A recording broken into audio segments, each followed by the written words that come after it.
Corporations have had to deal with big changes in the way it does business over the past few decades. The internet's been the driver of this change. And I asked Dr. Gianvito Lanzolla what the dangers for companies of doing too much in this space were.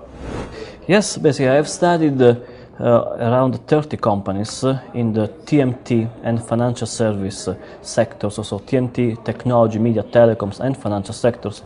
And this is a multiple case study research based on interviews with the senior executives in the strategy department of these companies. The key results of this research is that in this TMT and financial service arena, there are different capability spaces, which to simplify we can say, to narrow it down to TMT, the content capability space and the technology capability space. The result is that the companies that try to overcome from one capability space into the other and vice versa, they have been significantly underperforming vis-a-vis their competitors that have pursued a more focused strategy within these capability spaces. So when I think of companies in the content arena, I think of companies like the BBC or Disney. What's important for those companies? Well, what my research shows is that the key, real, scarce resource to build a competitive advantage, sustainable competitive advantage in the content capability space is trust. Trust is really rare, it's really scarce. The very same piece of information, the very same piece of content, if it's delivered, attached with the BBC or Disney name, is worth X. The very same delivered without this endorsement, without this credibility, is worth pretty much nothing. So the key strategic priority is trust, and for these companies then the issue becomes how to build trust. Trust can be incorporated in their brand, can be incorporated in the quality of their news, of their content. This is their strategic challenge to understand how to build trust. But this should be the key priority on the CEO agenda every morning. On the other end of the spectrum, we have companies in the technological arena. I think of companies like Vodafone or IBM. What's important for those companies? Yes, in the technology capability space, I have identified sub-segments. I mean, we can speak. We have, the technology providers, the network operators, we have the handset producers, and we have the provider of access to digital content.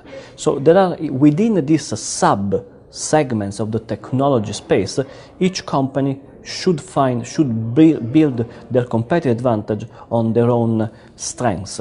For example, for IBM, the capability space, the key strategic priority for them should be to try to leverage their expertise in hardware and software, and for example, to become system integrators.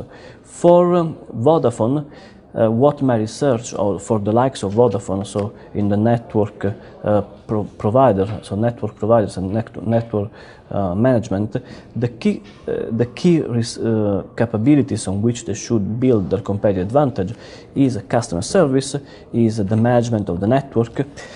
So again, strategically the point is to reflect on what you are good at and to build on that, as opposed to try to be jack of all trades. Sky Television seems like a jack of all trades. They do technology and content.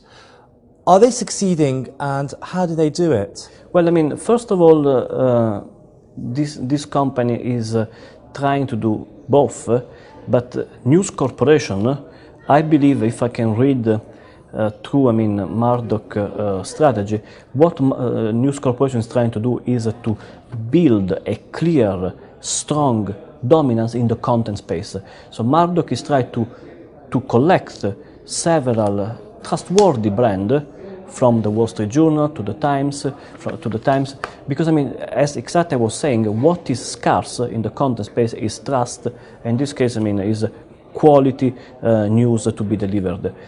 The case of Sky is to some extent controversial because, as you were saying, they try to do both.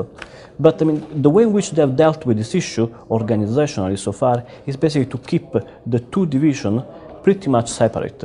The technology part which surprisingly is also, for the big audience, it may be surprising to know that the technology part is the bigger part of Sky is one thing. The content production, the news, is a completely different thing. The digital arena is one in which there's been big changes over the last 10 to 15 years. I'm assuming that there's going to be big changes coming up. What's important for companies going forward? Well, what this research also shows is that some of the changes, to some extent, we could even say are over. So, to some extent, we can say that the digital revolution is over, meaning that the shift in the paradigm has already happened. And I have even traced it back to 2003, 2004. These were the years in which there was real uncertainty around, what should be next. What is now the issue is how to exploit the digital revolution. So it's over, but long living in the future. So what this research also shows basically is that, to make sure that the digital world can work, several new value chains are emerging. Some of these value chains are pretty much common knowledge, such as the ones to enable micropayments or online payments, the one to enable advertising, or the one to protect intellectual property. But several others are emerging, and companies that can identify them and try to build predominance in these value chains are very likely to sit on a significant rent and become very, very successful.